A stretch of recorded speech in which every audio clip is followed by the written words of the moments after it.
Oxidation and reduction can be thought of using oil rig. So oxidation is loss of electrons, reduction is gain of electrons. But if we think about it in terms of our chemical reaction, we can also look at how the oxidation states change through that reaction. So if that oxidation state for the element increases, that is the oxidation. If the oxidation state for the element decreases, that's going to be a reduction reaction, or the reduction in the reaction. So let's look at an example. We've got the combustion of methane, which is a redox reaction. Let's see how the oxidation states change. If we start with methane, this is two nonmetals. Hydrogen is the higher priority, and we're going to assign its oxidation state first. So each hydrogen has a +1 oxidation state because there's 4 of them. Overall, we have a +4 for the hydrogen. That makes our carbon a -4 for the oxidation state. The oxygen is a free element. And so because it's a free element, it's in its elemental form, its oxidation state is 0. Now when we look at carbon dioxide, we've got two nonmetals again. Oxygen is the higher priority. Each oxygen is a -2 oxidation state. There are 2 of them, which gives us an overall -4 for the oxygen, making our carbon a +4. If we look at water, hydrogen is the higher priority. Each one is a +1. Our oxygen, to balance or to make the total 0, the oxygen has to be a -2. So if we look at our carbon, we're going from a -4 to a +4, which is an increase in the oxidation state. That means that the carbon is oxidized in our chemical reaction. If we look at our oxygen, we're going from a 0 to a -2, which is a decrease in our oxidation state, and so the oxygen is undergoing reduction.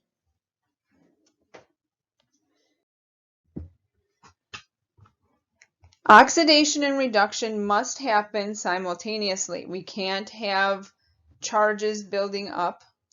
And so if an atom loses its electrons, there has to be another atom there to take those electrons. And so that is why it is always oxidation and reduction, or redox reactions. Now when we want to talk about the agents, so we have reducing agents, we have oxidizing agents. These are the substances that cause the reduction to happen. So if we have a reducing agent, it's causing the reduction to happen. It's making it happen. And so our element that is oxidized is the reducing agent. And I know this can be confusing, but when you see the word agent, think about making the other one happen.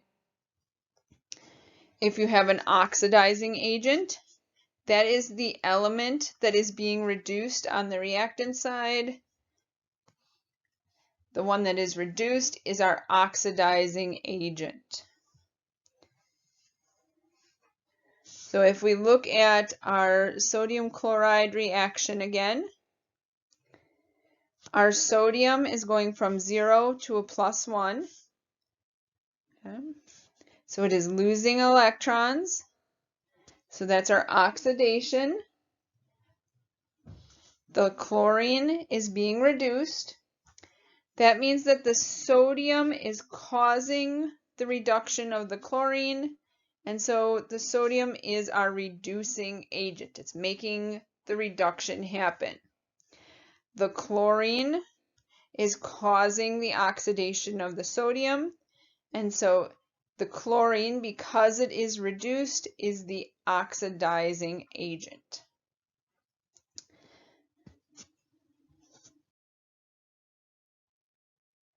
Let's try an example. We're going to assign oxidation states and determine the element that is oxidized, what is reduced, assign the oxidizing agent and the reducing agent.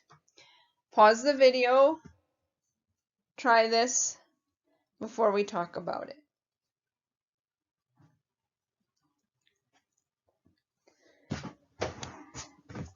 So the iron, because it's a free element, there's no charge written, its oxidation state is 0.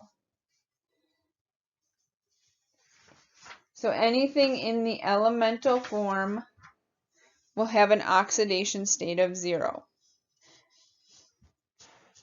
Manganese, we're going to assign the oxygen first. Each oxygen is a -2.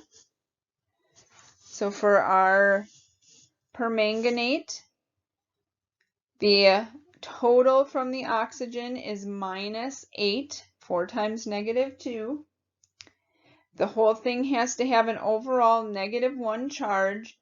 That makes the manganese a +7 for the oxidation state.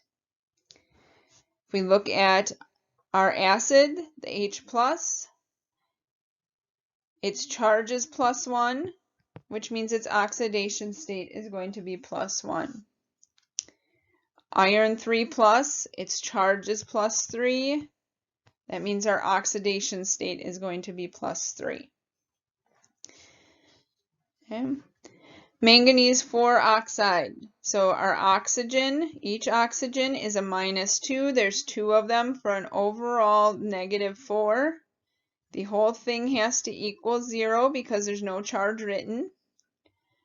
So that means our manganese has to be a +4.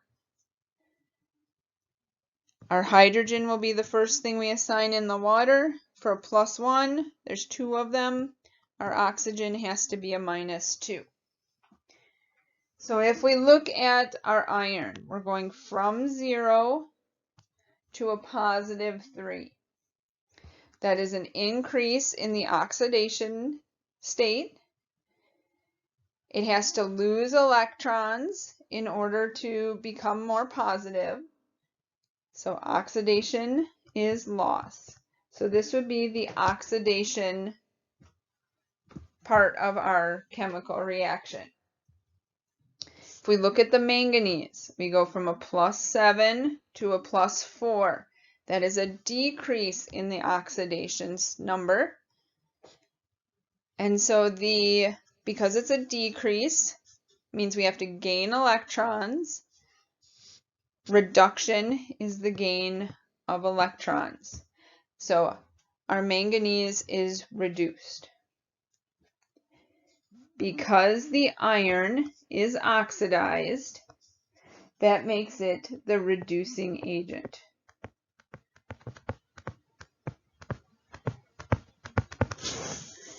Because the manganese is reduced, that makes our permanganate the oxidizing agent.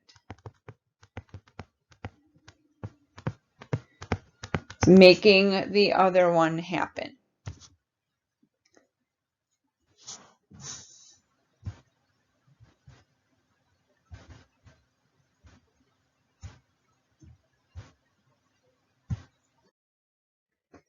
Here are 2 for you to practice. Pause the video and determine what is oxidized, what is reduced, what's the oxidizing agent, and what is the reducing agent.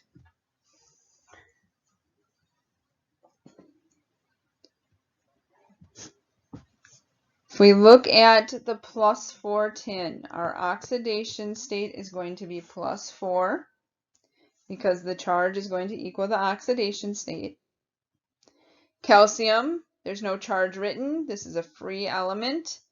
Its oxidation state is going to be 0.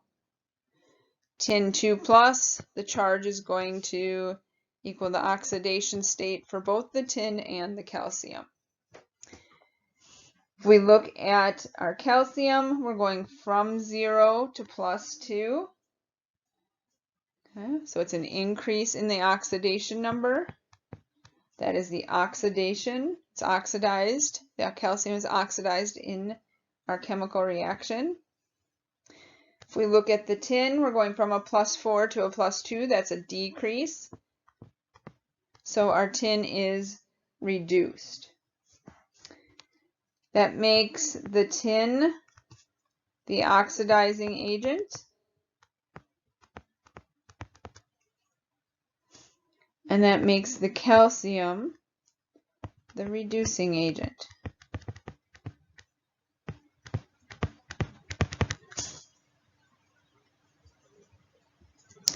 If we look at, should have a 2 in front of our chemical reaction so that our elements balance. If we look at this reaction, F2 is fluorine in its elemental form, so its oxidation state is 0. Sulfur is also 0. We're going to assign the fluorine first. Each fluorine is in -1. There's 4 of them. The sulfur is going to be a +4 to make sure that our oxidation state equals 0. Our sulfur goes from 0 to +4, an increase in oxidation state. So that means that our sulfur is oxidized. The fluoride, or the fluorine to fluoride, is a decrease. It's gaining electrons, so that is reduced.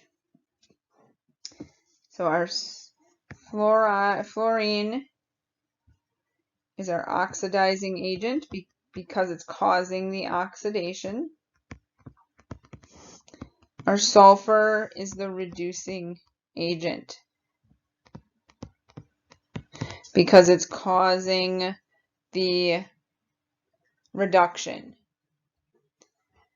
Now, the reason that we care about oxidizing redox reactions is because this is what all of the battery power is based off of. We separate our oxidation from our reduction. We make the electrons flow through our electrical circuit so that we can use things like cell phones and computers.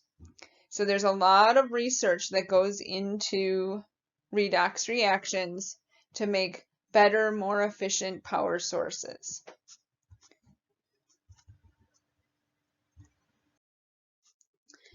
In case you would like some extra practice, there are some problems for you to try at the end of the chapter in your book.